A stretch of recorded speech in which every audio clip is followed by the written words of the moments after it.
thank you for bringing up my school board experience, because I think it's so important. You know, when people look at Miami-Dade County, they don't realize the dynamic of how it works. You know, Miami-Dade County School Board is broken up into 9 districts. The county commission is broken up into 13. So, you know, there's a few things that are important. You know, is the person that you're electing, has it been someone that has worked on a board? Has it been someone that has this type of experience, who can bring something to the table, who can get a second, who can get 6 other votes? Is it someone who people will respect their opinion? My 2 terms at the school board was to work with the other school board members. And I did, and it wasn't easy. You know, I always tell people that the first 6 months, it was like being a bull in a china shop. You know, I came in with all my great ideas, and they were like, take a seat. Well, what I noticed is when you have great ideas, and they're not the other person sabotages your great ideas, because they didn't come from them. Well, but that you can pull up my record on the Miami-Dade County Public Schools website. You know, after 6 months, everything that I passed was unanimous. You know, and even the MAST issue, which was hard fought. You remember the first time I brought the MAST issue, it was toxic. And it happened to be the most important thing that the county's ever done for the village of Key Biscayne. Agree. But, you know, it wasn't well received at first, and it took a lot of explaining and a lot of time to get my fellow board members to come along. And I remember that we even had a conversation about, okay, Raquel, just put it on the table, let's vote on it. And I said, no, we have to get everyone to buy in. Everyone needs to understand why this is important to Key Biscayne and why I'm bringing this. You know, and we talked about it, and we talked about it, and we talked about it, and we had them we dealt with all of their concerns, you know. And at the end of the day, not only did we expand MAST Academy, but then every other school board member wanted to have a MAST Academy in their district, which was another interesting sort of response to that conversation about how important MAST was, how important the curriculum was, how different it was, and this conversation that I spent years having at the school board about the importance of neighborhood schools and how schools bring neighborhoods together, and how schools need to give parents, you know, the opportunity to cross the street, and how magnet programs have a tendency to erode neighborhood unity and neighborhood opportunity. Yeah, if the parents can't get their kids in the school. Right. No, and how it impacts property values, because well, the reality is, still have an issue that I would like to know. I would like for the village of Key Biscayne population to know that their emotions about wanting to leave K-8 Center has nothing to do with these grades being added to MAST. And one thing we didn't talk about, I always wanted to know, and I want the Key Biscayners to understand, there's a big mistake at MAST, because I believe it should be like it was before, 9 through 12, mature environment, kids off to college, thinking about their future.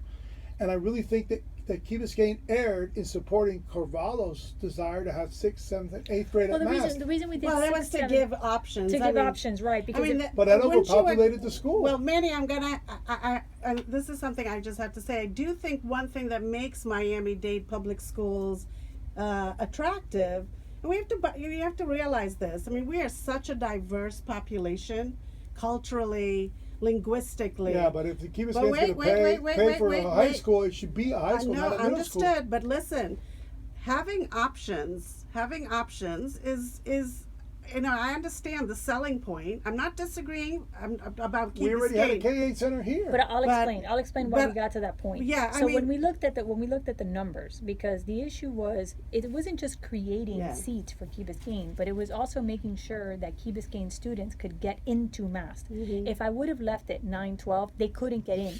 Cambridge was a watered down option for those who could not get into the MAST program. Oh, you're talking about the science and technology. Right. I really wanted the kids to have access to both. I could have done the Cambridge and run something that was parallel to MAST, but that wasn't MAST. That wasn't MAST Academy. That wasn't the program that parents wanted. So the idea was, if we started a little bit younger, then Key Biscayne residents had access to those seats, and they can get to the science and the math that they needed in order to be part of the MAST program. Now, if they wanted to diverge and do Cambridge, they had that option. That ended up being what happened. Kids just stay with Cambridge. But I wanted to give them the MAST option, because what I was asked to do as a school, we go back to listening to what people wanted, right? What I was asked to do as a school board member was to expand MAST Academy. And I did. And the example that I used was Coral Gables Senior High. I'm a Cavalier. You know, I went to Coral Gables Senior High, which, by the way, was the high school that Key Biscayers had to go to. And Coral Gables has two paths, right? It has APIB, and then it has another path. I went APIB. But back to this idea of choice and access. And also, you need the time to prepare so that you can have that choice. There's a dramatic difference psychologically. Yeah, but wouldn't it have been better just doing Cambridge, full Monty Cambridge at K8 Center, so that when they leave K8, they'd be prepared for 9 through 12 But math, they right? did do that. We did do that. How many years later? No, I mean, I would say maybe a couple. 2 years. I think it started a little bit later. Then my point is, No, Tarafa made. We started early, Yeah, right. she did. Sylvia, to her credit. okay, We tried very so hard. then the only thing left open is the overcrowding issue, which is where all the money went. But there's another Too many kids in 6th, 7th, and 8th, and others can't get into math. But there's another problem, and that is the input that parents have. In 6th grade, your parents are still making the choices, and that's why 6-12s work so well. And that was the idea originally in MAST, right? We had a population that didn't rise to the math science in order to get it to MAST. We were going to add Cambridge to the K-12. It wasn't clear if the 6th, 7th, 8th was going to stay forever, you know, but we needed it as a launching pad to get these kids ready to go to MAST. Now, ideally, you would have figured out the K-12, right, and then gone eliminating that You and mean made the high school bigger. 6-12.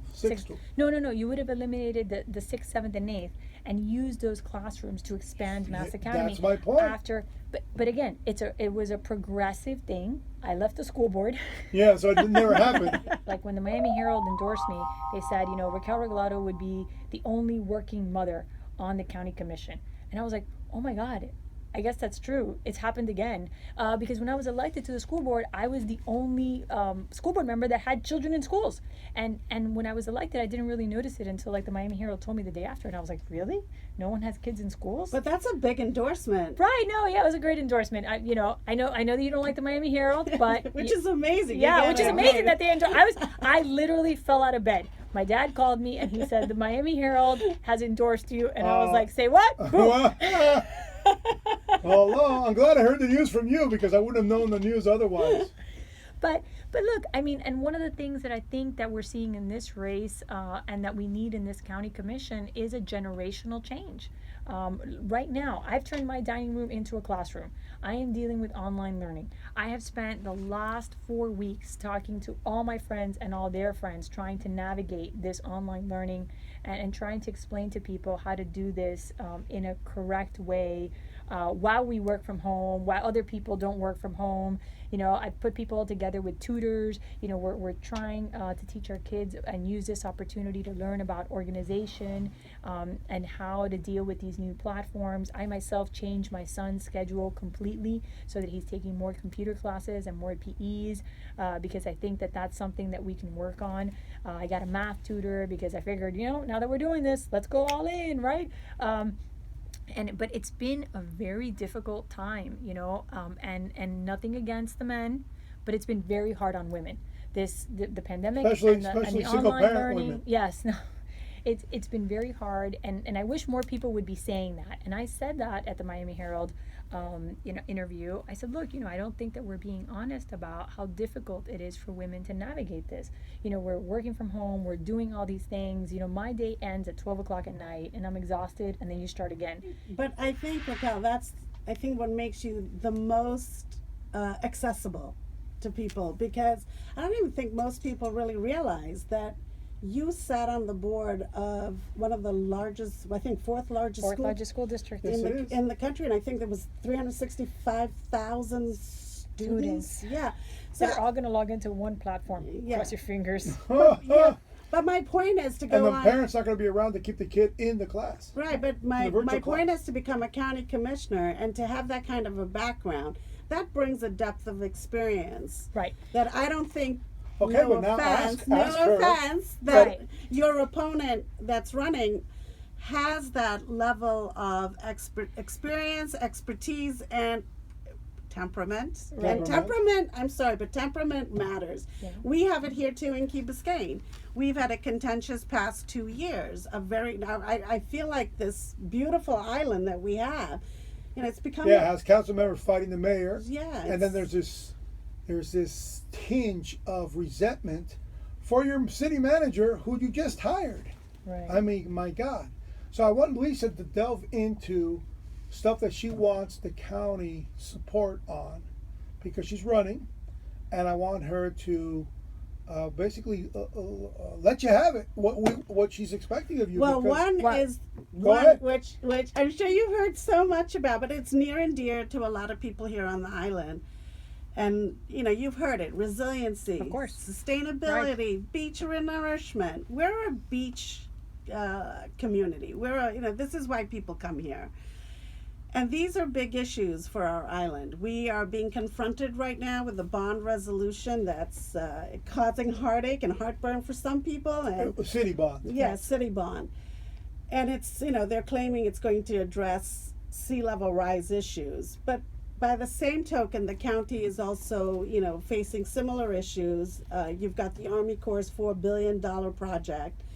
And The I wall think that we don't want. that nobody wants. And so I We think want mangroves. Can we have some mangroves? Can Nobody's someone think- bring the nobody's- mangroves nobody's- back? Yeah, Right. nobody's thinking. But It's right now, incredible. Key Biscayne, we're like this stepchild.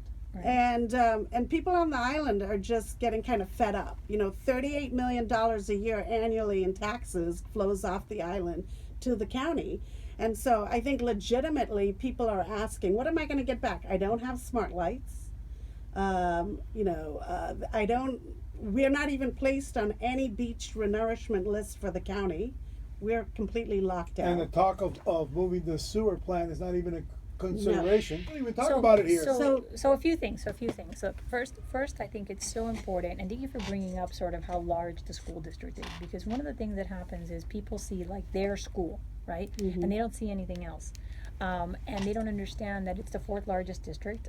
It's the only budget that can be compared to Miami-Dade County. It's probably the par. They're almost the same size. Right. We're almost there. We're almost there. And we share a lot of things. So I was talking about how one of the things that I did at the school board was I was named to the Value Adjustment Board because the county owed us $56 million a year, and we were 3 years behind. And they finally got sick of it. We tried to fix it in Tallahassee, and they told us to go home because Miami-Dade County was the only one that had this problem. And the school board named me to it, and I spent 8 months. I wrote the policies and procedures. We got brand new magistrates. We got new staff, and it took us a year and a half. We got on track. The Value Adjustment Board is now on track. It's no longer 3 years behind, and it gives the money to the school board on time. And I was very proud of the work that we did. It was very cumbersome, but we did it. And then we were very blessed in that the policies and procedures that I wrote, the state liked them. And other value adjustment boards all over, the state of Florida copied them, and now we're working with the same policies and procedures. So it provides Other good government. counties, you're Other saying? counties, right? Wow. It's good government. That's impressive. Rick Scott cut the educational system by $2 billion. We sat there in Tallahassee when he presented his budget and wanted to cry. We came back, and tried to find how we were going to survive, something of this magnitude. And the only way to survive it was to get people to restructure things. So I was in charge of facilities and construction, and I did the bond. But I also restructured transit. I sold all our school buses. I bought smaller school buses. I put over 100 children on Metro Rail. We created different routes where we would pick them up on one bus and pick them up on the other bus so they wouldn't be riding all over the county. And one of the things I did was we sold some of the lots that we had for buses, and we sold the parts. We had this place called the Elephant Graveyard where all the old buses used to live, and they used to pry apart the parts. And by the end of the day, because one of the things that happened there is the governor said school boards should not get transit funds because transit is not an integral part of education. So of course everybody lost their mind, right? Because we need transit. We don't have a transit No, people system, don't realize so how many we parents need don't have transit. cars to get their kids to school. Right. And we said, you were right, we were inefficient, we were wasting money, and we did better. And this is what we did. And it wasn't partisan. And he gave you half of it back. No, they gave me all of it back. They gave Scott gave you all of it back? I Yeah, thought it was. yeah, all of it back. Really? Well, for the transit part, for the transit Oh, part. transit, okay. For the transit part. But it's about how you approach a crisis, right? So, unfortunately, there's a lot of politicians who see a crisis and they just start beating either a partisan drum or a woe is me, woe is me, woe is me. No, listen, sometimes government is not so efficient. Let's be honest, and Sometimes. sometimes